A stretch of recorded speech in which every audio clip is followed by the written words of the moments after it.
What's up, everybody? In this video, I'm gonna teach you how I built a multi-seven-figure company by building an incredible culture. What's up, everybody? I'm Mike Claudio, owner of WinRate Consulting and host of the Big Stud Podcast. If you have not checked out the podcast yet, what are you doing? I mean, I've already yelled at you for not subscribing to the channel because I know 86% of you aren't subscribed. Don't understand that. But if you've not jumped over, checked out the podcast, do that. I know it's difficult if you're not used to listening to podcasts.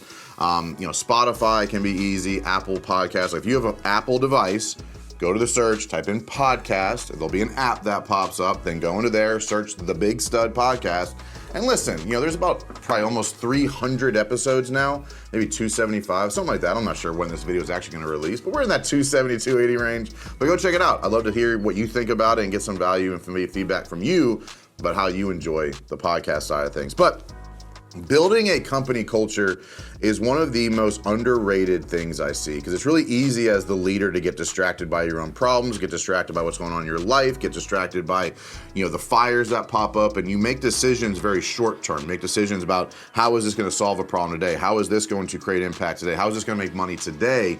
Building a culture takes time, right? I look at it as farming, right? I'm gonna plant a seed, I'm gonna water the shit out of it for a year, and then it's gonna develop it into a plant that provides fruit. Employees and culture is the same thing. You have to look at it over a 6, 12, 18-month strategy into pouring into somebody today will get me this yield down the road, right? Even with my video people, these guys are awesome people. I'm gonna pour into them, and Cooper's been like a great friend of Ryan's, an employee of Ryan's, and I've got to know him really well, but he knows what he's gonna get when he shows up here because I've been planting those seeds over time. It's gonna be a good shoot, it's gonna be one takes, it's gonna go awesome, we're gonna have some laughs, we're gonna have some great conversations, we're gonna catch up. That isn't easy, but he knows what he's gonna get when he shows up here every single time because the consistency is there. You can't plant a seed, water it today, and then don't touch it for 6 weeks and think you're gonna get something from that.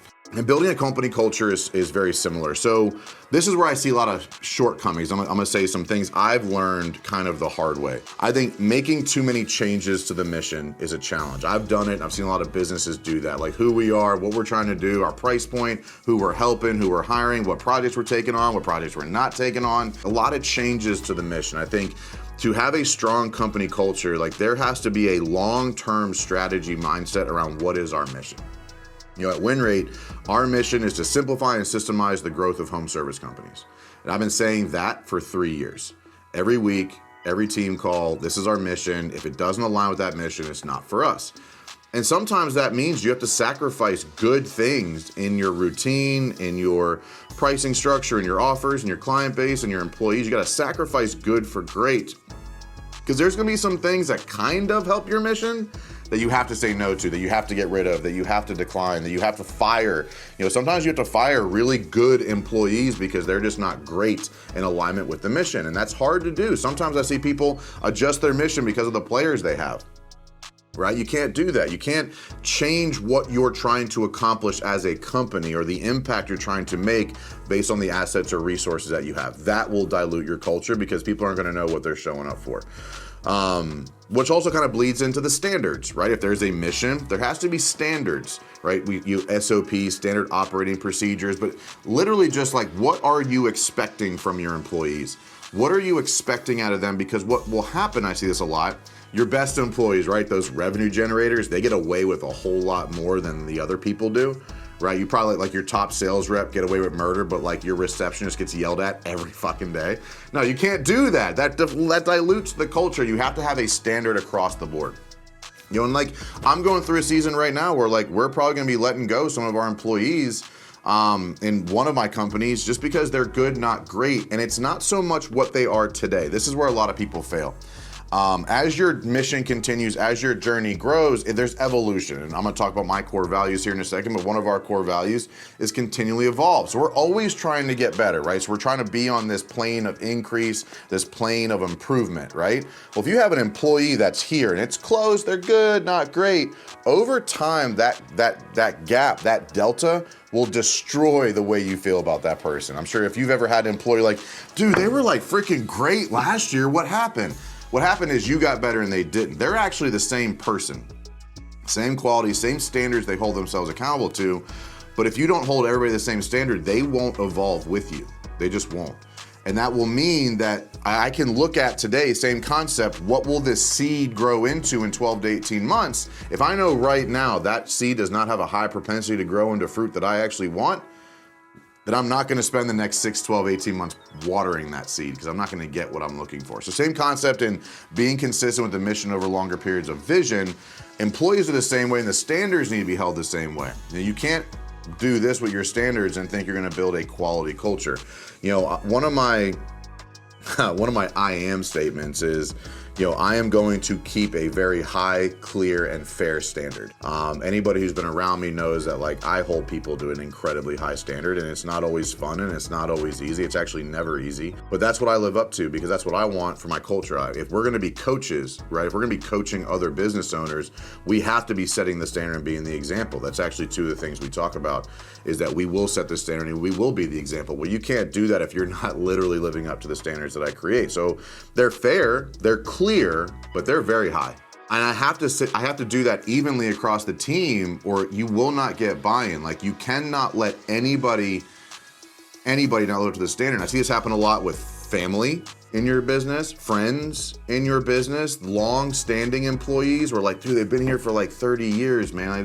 They just can't get on board with technology and I don't know what to do about it. You fire their ass. There is no middle ground here. You have to hold the standard or you will dilute your own company culture and you will have people revolt or just quit because high performers that they're holding themselves here, if you're holding everybody else here, they'll go find a team that they want to be on. Right? The best players want to be on the best teams, and that's a fact. Winners want to win, and winners want to be a part of winning teams. If you're allowing a B squad to operate, A players aren't going to want to be there. Repetition is also important, right? So we're gonna look further ahead. We're gonna hold a high standard, and then we're going to repeat that mission, that vision, and those standards as often as possible. I've said this for as long as I can remember. If your employees are not tired of hearing about the core values, you're not talking about them enough. So here's ours. This is ours, and I'm a big fan of acronyms because I think it helps relay the message effectively. So our core values actually spell coach, C-O-A-C-H. It was actually an accident, and no one believes me, but I can tell you the people that were in the room were like, oh shit, that spells coach. And I'm like, hey, ding, we're using that. But it's communicate proactively, operate with a help first mentality, appreciate everyone's time, including your own, continually evolve, and have a championship mindset. And we talk about these core values every week in our team meetings. We kick off our team meetings with, reviewing a core value that maybe is not being acknowledged appropriately or executed on appropriately. Maybe I want to highlight somebody who went above and beyond in one or more of our core values for the week. We had a great story last week with my events and volunteer manager went wildly above and beyond for one of the attendees of an event we had. Without being asked, without being promoted, without even asking for permission, she went and spent money on something that she knew would be the right thing to do. And you can't train that. You can only pour into that. You can only nurture that. You can, like I said, plant that seed, water it, and it will grow and bear fruit that you want. And so consistency and repetition is it. Repetition also builds trust. A culture only works if they trust what you're saying and what you're doing. So being repetitive means oh, this is real, this is standing. We have to believe in this because it's the only way. And also, I talked about in a previous video, consistency is important. You can't change all the time. You can't be changing what you're doing, who you're doing it for, where you're doing it, when you're doing it, what you're doing, how you're charging for it, and think people are going to buy into that. Really difficult to do. So the repetition and consistency here in what is the standard? How are we doing it? And then the third part, I'll say the third part, I don't even know what part I'm on. Coop, what part am I on? We'll go 4. We're on 4. Sure. Documenting the standard. So we document our SOPs, our standards, so that they can be a resource to our employees, right? Because most employees want to do what's right, but if they don't have it ironed out for them or laid out for them or documented for them, they don't have a resource they can go to. And if they don't, they're going to try really hard on their own, and they're likely going to get it wrong because they're standards that you set, not they set.